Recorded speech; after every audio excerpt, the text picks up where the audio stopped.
대부분의 사람들은 성공한 사람들의 이야기를 듣고 싶어 합니다. 그들에게서 성공의 노하우를 배우고 싶은 거죠. 어떻게 성공했는지, 무슨 일을 준비했는지, 어떻게 준비해서 성공했는지 이런 것들을 듣고 싶어 합니다. 또 내가 관심 갖고 있는 분야에서 성공한 사람이란다면 그 사람이 나에게 큰 도움이 될 것이다 이렇게 생각하고 성공한 사람들이 하는 말에 귀를 자꾸 기울이게 되는 것이죠. 그것이 오늘날 우리 삶에 굉장히 필요한 일이다 생각이 듭니다. 어떻게 그 사람이 성공했는지를 들어보면서 나도 저렇게 하면은 성공할 수도 있겠구나 라고 다시 한번 자기의 마음을 다잡는 일에는 그런 성공한 사람들의 이야기가 도움이 많이 되겠죠. 그런데 성공한 대부분의 사람들은 그러면 실패를 전혀 하지도 않고 성공했을까요? 대부분의 사람들은 실패를 통해서 고통을 맛보았지만 좌절하지 않고 실패를 통해서 교훈을 받고 다시 새롭게 도전한 사람들이 대부분일 것입니다. 전혀 실패라는 것을 모르는, 실패가 전혀 없는, 그래서 성공의 길만 계속 간 그런 사람이 몇 명이나 있을까요? 그런 사람도 혹 있겠지요. 그러나 실패를 경험하지 않고 성공한 사람은 많지 않습니다. 하나님의 백성도 한때는 하나님의 인도하심을 받으면서 그 가운데서 잘 되는 것 같고 그리고 성공한 것 같았는데 정말 나는 하나님의 축복을 받았다고 생각했는데 그런 삶 속에서 교만해지고 욕심에 이끌리고 하나님 앞에 겸손하지 아니함으로 실패를 경험하는 일들이 있을 수 있습니다. 뭔가 잘 될 때, 하나님의 도움을 받아서 잘 될 때에 더 겸손해지고 낮아져야 되는데 그렇지 못하고 교만해짐으로 실패를 경험하는 일들이 꽤 있는 것입니다. 그래도 그 실패를 통해서 다시 하나님 앞에 바로 섬으로 새로운 삶을 산다면 실패는 오히려 그에게는 약이 되는 것이죠. 내가 그때 교만했었구나. 내가 하나님의 축복을 받았을 때 그때 더 겸손하고 더 하나님 기뻐하시는 일들을 했어야 되는데 그렇지 못해가지고 내가 교만해서 세상을 바라보다가 내가 이렇게 실패를 했구나 깨닫게 되면 그러면 그 사람은 다시 하나님 앞에 엎드리겠죠. 하나님 의지하겠죠. 하나님이 도와주신다면 다시 일어날 수 있습니다. 오늘 읽은 본문의 말씀은 하나님의 능력을 힘입어서 여리고성을 정복한 이스라엘 백성들이 그보다 작은 성인 아이성에서 패배한 일을 기록하고 있습니다. 오늘은 승승장구할 것 같았던 이스라엘 백성이 왜 아이성에서는 패배했는가, 왜 아이성에 올라가서는 전쟁에 패하였는가 하는 것을 함께 생각하면서 그 패배를 통해서 깨닫게 되는 교훈을 함께 상고하면서 은혜를 나누고자 합니다. 첫째로 아이성에서의 패배는 하나님의 백성은 하나님의 말씀에 순종해야 함을 교훈합니다. 본문 1절을 보면 이스라엘 자손이 온전히 바친 물건으로 말미암아 범죄하였으니 이는 유다지파 세라의 증손 삽디의 손자 갈미 아들 아간이 온전히 바친 물건을 가졌습니다. 여호와께서 이스라엘 자손들에게 진노하시니라. 하나님께 온전히 바친 물건을 아간이란 사람이 몰래 가지고 가버린 거죠. 그래서 자기 집에다 갖다 놓은 거예요. 여호와께서 이스라엘 자손에게 이 일로 인해서 진노를 하셨다라고 기록을 했어요. 그러고 나서 그 다음에 아이성을 정복하는 일이 일어난 거예요. 그런데 진노하시니라 하고 아이성을 정복하다가 패배했다 이렇게 성경이 기록하고 있는 것이죠. 아이성을 정복하러 갔던 사람들이 아이성 사람들에게 패하여서 도망을 하였습니다. 그 중에선 36명쯤이 죽임을 당했어요. 그래가지고 패배해서 돌아온 겁니다.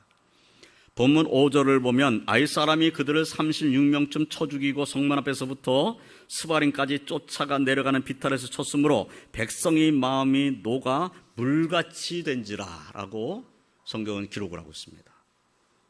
견고하고 큰 성이 여리고성을 정복한 이스라엘 백성들이 여리고성에 비하면 아주 작은 성에 불과한 이 아이성에서 패배하였다는 것은 굉장히 충격적인 일이 되었을 것입니다. 우리가 여리고성도 정복했는데 라고 생각했는데 작은 성 아이성에 가가지고 제대로 싸우지도 못하고 도망치고 사람이 죽은 일이 벌어진 거예요. 그래서 그 충격으로 인해서 이스라엘 백성의 마음이 녹아 물같이 되었다고 성경이 기록하고 있는 겁니다. 그러니까 얼마나 놀랐는가. 이스라엘 백성들이 아이성에서 패배한 일로 인하여서 얼마나 놀랐는가를 알 수가 있어요. 그 마음이 물같이 녹았다 그랬으니 얼마나 놀란 거예요. 아이성 정복을 명하였던 여호수아도 아이성에서 패한 일로 인해서 위기감을 가지게 됐죠. 그래서 하나님 앞에 엎드려 기도하게 됐습니다. 여호수아 7장 6절로 9절, 오늘 읽은 본 말씀 6절로 9절까지의 말씀은 여호수아가 하나님 앞에 기도하는 내용으로 되어 있어요. 그러니까 여호수아가 얼마나 이제 그 위기감을 가지게 되었을까요?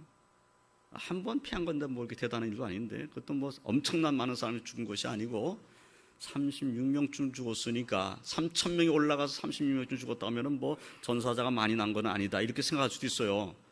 그런데 전쟁에 피했다는 것은 여호수아에게 굉장히 두려운 일이에요.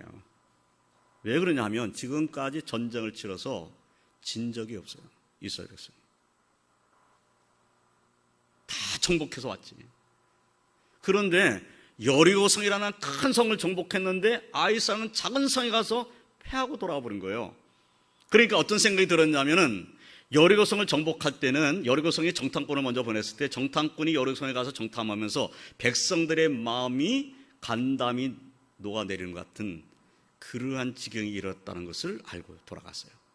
그러니까 여리고성 사람들이 두려워했다는 거예요. 이스라엘 백성들이 요단강을 건너와서 여리고성에 와 있다는 이 자체가 엄청나게 두려운 일이었어요. 그러니까 여리고성을 정복했는데, 그러면 이제 여리고성을 정복했으니까 이후에 작은 성은 별것도 아니죠 이제. 그런데 작은 성에 불과한 아이성에서 피한 거예요. 그러면 이 소문이 온 가나안 땅의 여러 족속들에게 막 퍼져나가겠죠.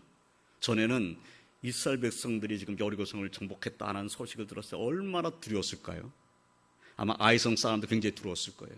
그런데 맞닥뜨려 전쟁을 해보니까 아이성에서 이 이스라엘 백성이 도망을 치는 거예요. 그래서 도망을 치는 거 갖다가 아이성 사람들이 쫓아나와가지고 비탈길을 내려가면서 막 사람을 죽인 거예요. 그러니까 이스라엘 백성들이 전쟁을 치러 올라갔다가 조그만 성에서 도망을 치는데 그냥 도망을 친 거예요.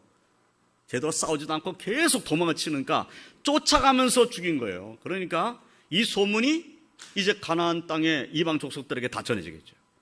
그러면 전에는 이스라엘 백성들에게 엄청난 수, 그리고 그들과 함께 있는 여호와, 이제 우리는 큰일 났다 이렇게 생각했는데 실제로 전쟁을 해보니까 아이성에서 그들이 패했다더라. 그러면 아이성 그 작은 성에 패했다면 우리도 단단히 준비하면 이스라엘 이길 수 있다, 이런 생각이 들겠죠. 그러면 이제부터 정복은 쉬운 일이 되는 것이 아닙니다. 그러니까 여호수아는 걱정이 됐어요. 그래서 기도하는 제목도 보면은 이렇게 되어 있어요. 6절부터 9절까지의 말씀만 보시기 바랍니다. 여호수아가 옷을 찢고 이스라엘 장로들과 함께 여호와의 궤 앞에서 땅에 엎드려 머리에 티끌을 뒤집어 쓰고 저물도록 있다가 이르되 슬프도소이다. 주 여호와여, 어찌하여 이 백성을 인도하여 요단을 건너게 하시고 우리를 아모리 사람의 손에 넘겨 멸망시키려 하셨나이까? 우리가 요단 저쪽을 만족하게 여겨 거주하였다면 좋을 뻔하였나이다. 주여, 이스라엘 그의 원수들 앞에서 돌아섰으니 내가 무슨 말을 하오리까? 가나안 사람과 이 땅의 모든 사람들이 듣고 우리를 둘러싸고 우리 이름을 세상에서 끊으리니 주의 크신 이름을 위하여 어떻게 하시려 하나이까? 그러니까 지금 요단을 건너와가지고 여리고성을 정복할 때까지는 너무 좋았는데 아이성을 패하고 난 다음에는 우리가 차라리 요단강을 안 건너왔으면 좋았을 뻔했습니다. 그냥 요단강을 건너지 않고 그 땅에서 사는 것만 해도 만족했으면 참 좋았을 뻔했습니다. 왜 우리가 아모리 사람의 손에 이렇게 죽어야 합니까? 하나님 뜻이 무엇입니까? 라고 이제 물은 거지요. 그런데 하나님께서 여호수아에게 응답을 하셨어요. 10절로 12절까지의 말씀은 여호수아에게 응답하신 내용입니다. 여호와께서 여호수아에게 이르시되 일어나라, 어찌 이렇게 엎드렸느냐? 이스라엘이 범죄하여 내가 그들에게 명령한 나의 언약을 어겼으며 또한 그들이 온전히 바친 물건을 가져가고 도둑질하며 속이고 그것을 그들의 물건들 가운데 두었느니라. 그러므로 이스라엘 자손들이 그들의 원수 앞에 능히 맞서지 못하고 그 앞에서 돌아섰나니 이는 그들도 온전히 바친 것이 됨이라. 그 온전히 바친 물건을 너희 중에서 멸하지 아니하면 내가 다시는 너희와 함께 있지 아니하리라 라고 말씀을 하셨어요. 그러니까 누군가가 하나님 앞에 바친 물건을 가지고 가버렸다. 도둑질해서 마치 자기 것처럼 가지고 가가지고 자기 물건과 함께 놓았다 그 말이죠. 그래서 하나님께서 진노를 하셨다 그 말이에요. 만약에 그 온전히 바친 물건을 너희 중에서 멸하지 아니하면, 그 가져갔던 것을 멸하지 않는다면 내가 너희와 함께 있지 않겠다. 너희와 함께 있지 않단다면 결국은 아이성에 패한 것처럼 가나안 땅 정복은 이제 힘들어지는 거죠.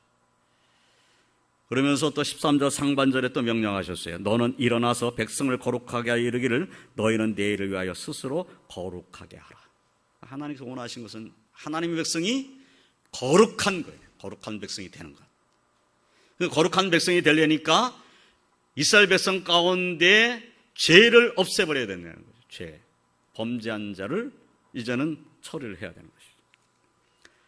아이성에서 패한 가장 큰 원인은 하나님께서 명령한 하나님의 언약을 어겼기 때문이라는 것을 하나님께서 말씀하고 계세요. 하나님께 온전히 바친 물건을 가져간 자가 있었습니다. 이것은 하나님의 것을 도둑질하며 속인 것이 되는데 그 하나님의 것을 마치 자기 것인 양 그들의 물건 가운데 두어버린 거예요. 그러니까 하나님의 것을 하나님께로 돌리지 아니하고 자기 것인 양 지고 살았다는 거예요. 지고 숨겨놓은 거죠. 그 일을 하나님이 기뻐하시지 않았다는 것을 말씀하는 것입니다. 이스라엘 백성이 하나님의 명령을 따라서 여리고성을 정복하기 위해서 여리고성에 갔을 때 그때는 매일 하나님 말씀을 따라서 여리고성을 한 바퀴씩 돌았어요.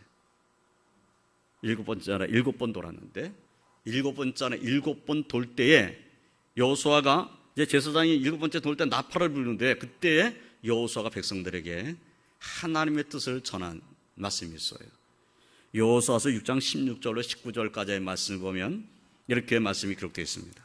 7번째 제사장들이 나팔을 불 때에 여호수아가 백성에게 이르되 외치라 여호와께서 너희에게 이 성을 주셨느니라. 이 성과 그 가운데 있는 모든 것은 여호와께 온전히 바치되 기생 라합과 그 집에 동거하는 자는 모두 살려두라. 이는 우리가 보낸 사자들을 그가 숨겨 주었음이니라. 너희는 온전히 바치고 그 바친 것 중에서 어떤 것이든지 취하여 너희가 이스라엘 진영으로 바치는 것이 되게 하여 고통을 당하게 되지 아니하도록 오직 너희는 그 바친 물건에 손대지 말라. 은금과 동철 기구들은 다 여호와께 구별될 것이니 그것을 여호와의 곳간에 드릴지니라. 무슨 말씀이냐면 여리고성이 무너져서 이제 여리고성을 정복하게 될 때에 이스라엘 백성들이 여리고성을 들어가면 눈에 보이는 게 뭐겠습니까? 눈에 보이는 것이 그 땅에 살고 있는 사람들이 소유한 것들이죠. 그러면 그거 그냥 모아가지고 자기 것을 삼으려고 할 거 아니겠어요? 그런데 하나님께서 이스라엘 백성들에게 여리고 성에 있는 모든 것은 하나님께 바쳐라. 그러니까 여리고 성에 있는 것을 하나도 손대지 말라는 거예요. 손대면 그로 인해서 고통을 당하게 될 것이다 라고 말씀을 하셨어요. 그런데 손댄 자가 있었던 것이다 하는 거예요. 그래서 이스라엘 백성들이 고통을 당하게 되는 것입니다. 하나님께서 이스라엘 백성 가운데 하나님의 뜻을 거역하는 자가 있어서는 안 된다는 것을 분명히 말씀하신 것입니다. 범죄한 자가 많은 사람이 아니었어요. 하나님께 구별되어 있는 것을 많은 사람이 막 너도 가져가고 나도 가져가고 막 이런 것이 아니에요. 아가이라는 사람이 범죄를 했는데 하나님의 말씀하신 대로 이 사람의 범죄로 인해서 이스라엘 백성들이 고통을 당한 거예요. 아니 악업만 하나님이 진노하시면 되지 왜 이스라엘 백성을 다 고통스럽게 만들었습니까? 묻고 싶죠. 그런데 하나님의 뜻은 이거예요. 하나님이 주신 땅에 사는 하나님의 백성은 거룩한 백성이어야 한다. 이것은 오늘날 우리들에게 중요한 교훈인 것입니다. 사랑하는 성도 여러분, 하나님의 백성에게 있어서 가장 중요한 것은 하나님 말씀에 순종하는 삶을 사는 것입니다. 하나님 말씀에 순종하는 것, 이것을 하나님이 원하시는 거예요. 하나님 말씀에 순종함으로 저와 성도의 삶에는 승리가 넘치시기를 주님의 이름으로 축원드립니다. 두 번째로 아이성에서의 패배는 하나님의 백성은 모든 일에 기도가 먼저여야 함을 교훈하십니다. 아이성을 정복하러 사람들을 보낼 때 여호수아가 이 일을 위해서 하나님께 기도하였다라는 성경 구절이 없습니다. 여호수아는 먼저 아이성을 정탐하기 위해서 사람을 보냈어요. 정탐꾼을 보낸 겁니다. 보낼 때 본문 2절 말씀을 보면 이렇게 말하고 있어요. 여호수아가 여리고의 사람을 베델 동쪽 벳 아벤 곁에 있는 아이로 보내며 그들에게 말하여 이르되 올라가서 그 땅을 정탐하라 라고 명령을 했습니다. 그래서 정탐꾼이 정탐하러 가는 거예요. 그런데 정탐하러 사람을 보내는데 여호수아는 기도하지 않고 정탐꾼을 보냈어요. 아이성을 정탐한 사람들이 와서 보고를 합니다.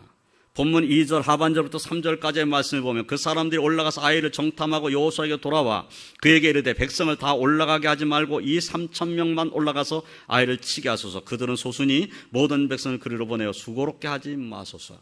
정탐꾼들이 와서 보고하는데 그 성은 작은 성이고 사람들은 소수밖에 없고 그러니까 이 3,000명만 보내면 되겠습니다. 이렇게 보고를 한 겁니다.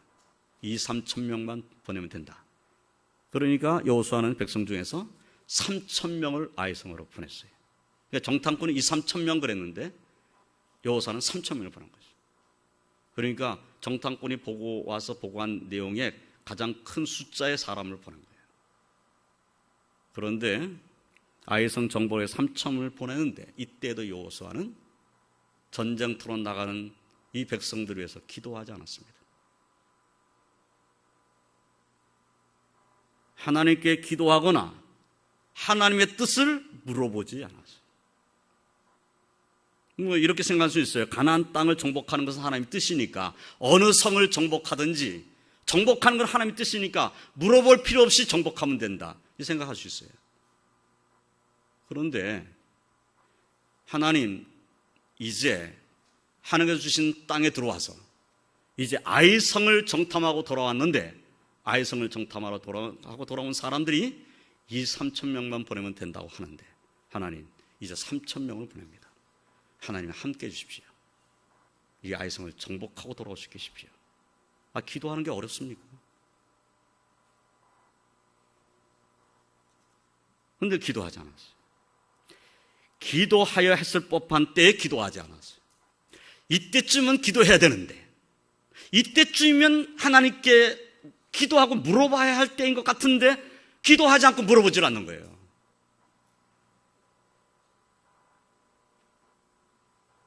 만약에 기도했다면 어떤 일이 일어났을까요? 기도했다면 여호수아가 하나님 이제 아이성을 정복하기 위해서 내가 군사를 보내려고 합니다. 하나님 이제 보내도 되겠습니까? 그럼 하나님께서 안 된다. 분명히 그렇게 응답하셨을 거예요. 안 된다. 지금 너희들에게 문제가 있다. 기도를 한 번이라도 했다면 하나님께서 막으셨을 거라는 거예요. 막으셨을 거라는 거예요. 그런데 기도하지 않고 그냥 아이성에 올라갔어요. 3,000명이 올라갔으니까 금방 전쟁 끝나고 돌아올 줄 알았어요. 그런데 그렇지가 않습니다.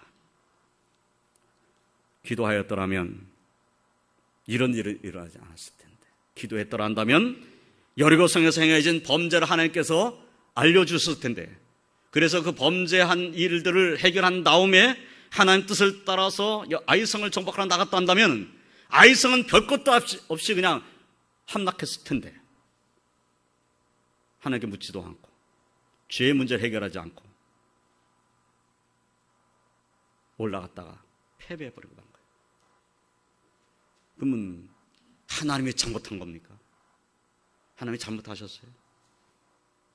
하나님 잘못하신 건 없어요. 이스라엘 백성이 잘못한 겁니다. 여호수아도 기도하지 않았어요. 이것이 우리들에게 교훈인 겁니다. 그러면 아이성에서 패배한 일로 인해 받는 교훈은 어떤 일이든 그것이 아무리 작은 일이라도 기도가 먼저 이어야 한다라는 교훈을 하나님께서 주시는 겁니다. 사랑하는 성도 여러분, 우리 역시 어떤 일이든 하나님께 기도하며 하나님 인도를 받는 것이 중요하다는 사실을 잊지 마시기를 주님의 이름으로 축원드립니다. 믿음의 선진들의 실패가 우리에게 교훈이 되는 것입니다. 기도가 어떤 일보다 먼저 있음을 잊지 아니하고 기도함으로 하나님의 인도와 축복을 받는 저와 성들이 다 되시기를 주님의 이름으로 축원드립니다.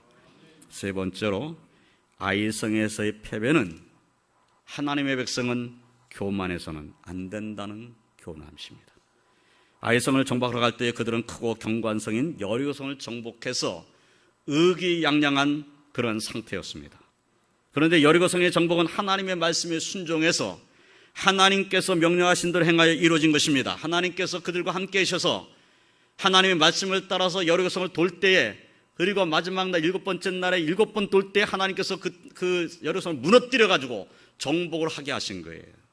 하나님의 함께 하심으로 정복한 겁니다. 그런데 그들은 여리고성을 정복한 후에 스스로 자만하고 교만해진 것 같아요. 아이성을 정탐하고 돌아온 사람들의 보고를 다시 봐도 그 교만한 마음이 조금 들어가 있다는 것을 알 수가 있어요. 3절 다시 보면 여호수아에게로 돌아와 그에게 이르되 백성을 다 올라가게 하지 말고 이 3,000명만 올라가서 아이를 치게 하소서. 그들은 소수이니 모든 백성을 그리로 보내어 수고롭게 하지 마소서. 그들은 소수니, 그 사람들은 숫자가 많지 않습니다. 숫자가 많지 않다는 것을 가지고 상대방을 얕본 겁니다. 상대방을 얕잡아보고 아이성 정복은 크게 신경을 쓰지 않아도 될 것인 것처럼 생각을 한 거예요. 그러니까 사람만 많이 올라가면 그냥 이 전쟁은 끝난다라고 생각을 한 거지요. 아이성 정복은 그들의 힘으로 얼마든지 이룰 수 있다고 생각한 것입니다. 여리고성은 원래 크고 견고한 성읍이니까 하나님이 도와주셔야 되는데, 아이성은 뭐 하나님이 도와주실 것도 없어. 아이성은 하나님이 도와주지 않아도 우리 힘으로 얼마든지 정복할 수 있어. 이 생각이 있는 거예요. 왜냐하면 그들은 조금 몇 명 안 되니까.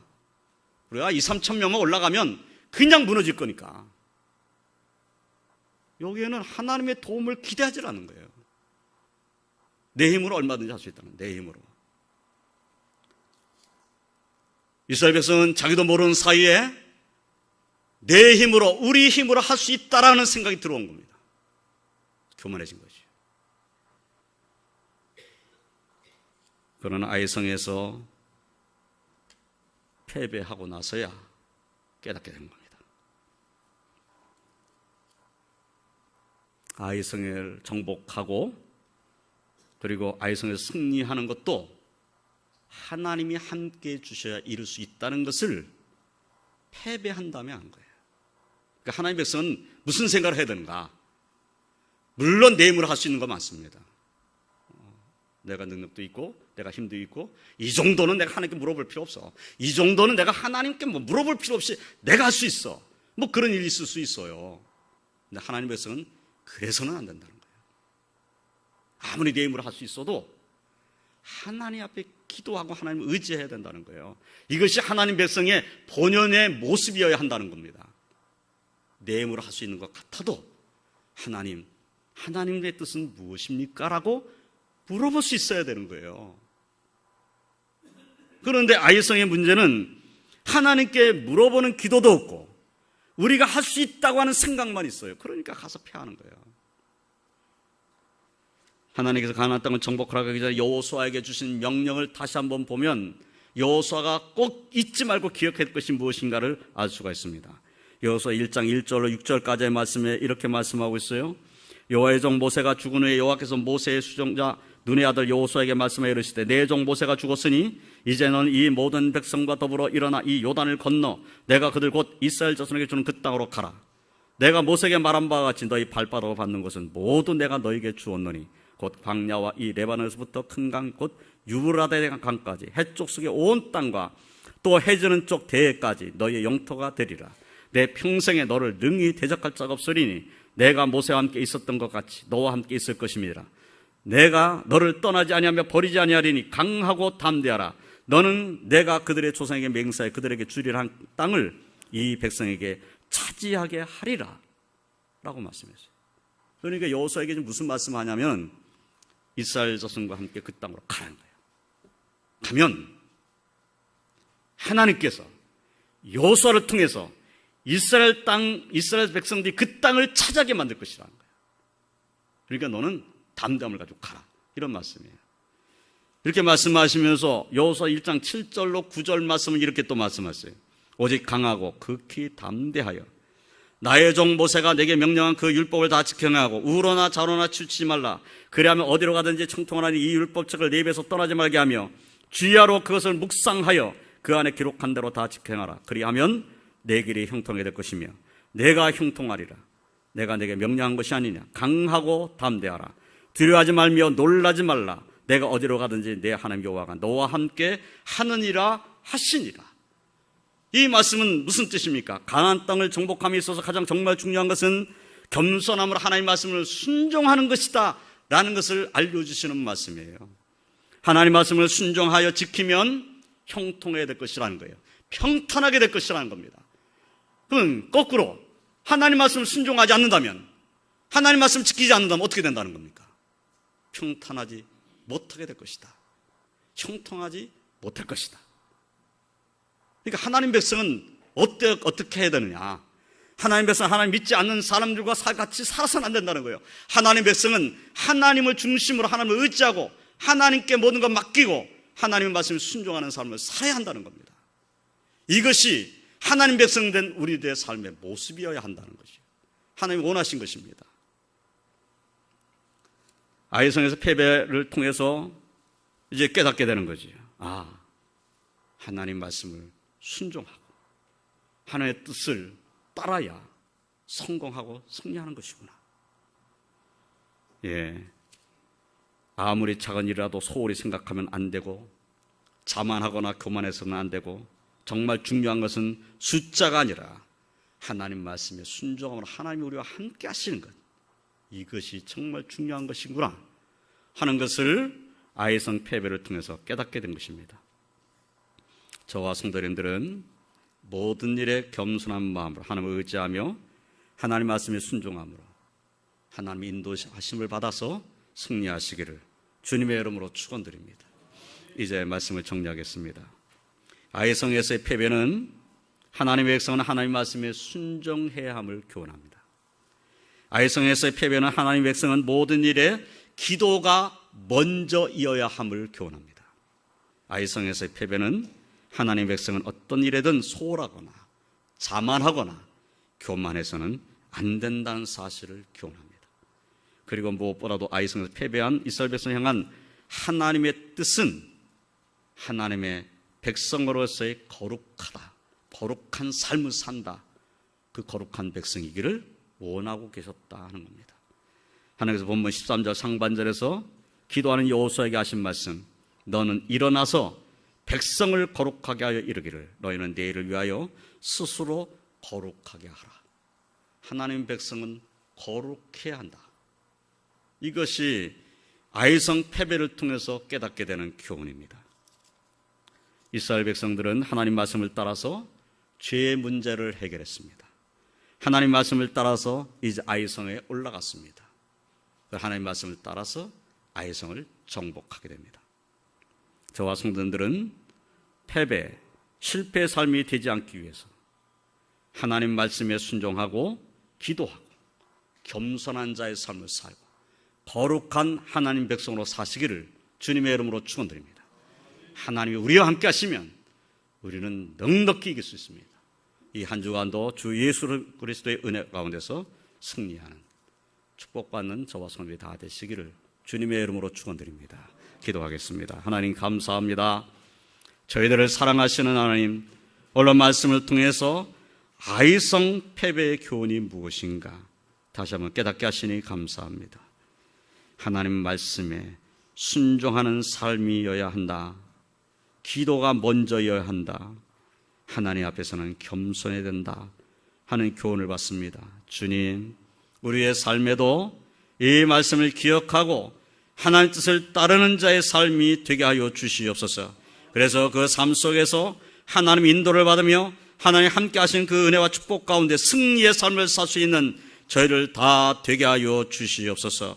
주여, 우리 왕도께 모든 주의 백성들은 오직 하나님의 은혜 가운데 살고 하나님의 능력을 힘입고 살고 하나님의 인도하신 가운데 살고 하나님의 영광을 올려드리는 하나님 백성으로 살도록 인도하여 주시옵소서. 오늘 주 앞에 나오지 못한 주 백성들이 있습니다. 주여 저들을 찾아가 주시며 저를 어느 곳에 있든지 하나님 은혜 가운데 거할 수 있게 하여 주시고 연약하여 병사에 있는 주 백성들을 긍휼히 주셔서 주여 주를 의지하고 기도할 때에 은혜를 더하여 주시옵소서. 우리 왕독계 모든 권석들은 하나님의 은혜 아래서만 살게 해 주시옵소서. 예수님의 이름으로 기도드리옵나이다. 아멘.